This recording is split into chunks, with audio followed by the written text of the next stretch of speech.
Messiah ప్రియమైన దేవుని బిడ్డలారా, క్రీస్తునామమున సమాధానం కలుగును గాక. ఆమేన్. నేను మీ అభిషేక్. ఎలా ఉన్నారు? బాగున్నారా? వాళ్ళు లెగిస్తున్నారా? ప్రార్థన చేసుకుంటున్నారా? వాక్యం ధ్యానించుకుని నడుచున్నాను. ఒకవేళ ఇంకా ఎవరైనా ప్రార్థన చేసుకోకపోతే ఉన్న పాటను మోకరించి ప్రార్థన చేసుకొని వాక్యం ధ్యానించుకొని తెలియజేస్తున్న బిడ్డల తద్వారా దేవుడు మీతో మాట్లాడి మిమ్మల్ని ఆశ్రయించి మిమ్మల్ని స్వస్థతలోను ఆత్మీయతలోను మరింత బలపరుస్తారని తెలియజేస్తూ ప్రతిదినము దేవుని వాగ్దానం అనే ఈ ఆత్మీయ చక్కటి కార్యక్రమంలో వాగ్దానం చదువుకుందాం. నేను చదువుతున్నాను. నా నామమున మీరు నన్ను ఏం అడిగినాను నేను చేతును. యోహాన్ రాసిన పత్రిక 14వ అధ్యాయం 14వ వచనం. కనుక దేవుని బిడ్డలారా, ఈ వాగ్దానం బట్టి మనం ఏం తెలుసుకోవాలంటే, మరి ఇక్కడ మనం దేవుడిని మరి చాలాసార్లు దేవా నాకు ఇచ్చే అని అడుగుతాం. కానీ ఇక్కడ కొన్నిసార్లు జరగవు.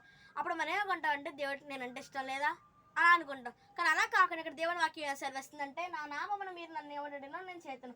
మరి మనం ఆయన నామమున మనం ఆయన ఏమడిగినా కూడా ఆయన చేస్తాను, మనం వాగ్దానం చేస్తున్నారు దేవుని బట్టి. కనుక విశ్వాసం ధ్యానం తెచ్చుకోండి, వాగ్దానం ఎత్తిపెట్టి ప్రార్థన చేసుకోండి. దేవుడి మాటలు దీవించును గాక. ఆమేన్. ప్రార్థన చేసుకుందాం. స్తోత్రం వేసే ప్రతిదినము దేవుని వాగ్దానం ఆత్మీయ చక్కటి కనుక మాకు ఇచ్చారు. మీకు వందనాలు. మీరు మాకు ఇస్తున్న వాగ్దానం నా నామమున మీరు నన్ను ఏమడిగినా నేను చేతును. ఈ వాగ్దానం అందరి జీవితంలో నెరవేర్చిన ఎవరైనా రోగులంటే వర్ణ స్వస్థ వచ్చినాయి.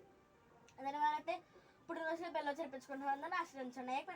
పుట్టినరోజులు బెల్లో జరిపించుకోవాలి సాయం చేయడం సంఘంలో ఉన్నాయి. వందరికి అచ్చకాపుని అభివృద్ధిపరచండి. ఇస్రాయల్ దేశాన్ని కాపుదలు తెచ్చండి. యుద్ధాలకు వెళ్ళకుండా సాయం చేయండి. కృష్ణ పట్టణానికి కాపుదలు తెచ్చండి. మరి మా భారతదేశంలో ఎటువంటి అల్లరి జరగకుండా సాయం చేయండి. మా భారతదేశం కాచి కాపాడండి. ఎటువంటి యుద్ధాలకు వెళ్ళకుండా సహాయం చేయండి. వేసిన తండ్రి. ఆమేన్. కనుక నేను బిడ్డలారి వాగ్దానం మీరు పొందుకున్నారు కనుక లైక్ చేయండి, షేర్ చేయండి, సబ్స్క్రైబ్ చేసుకొని మంచి మంచి కామెంట్స్ పెట్టండి. దేవుడు మమ్మల్ని దించును గాక. ఆమేన్.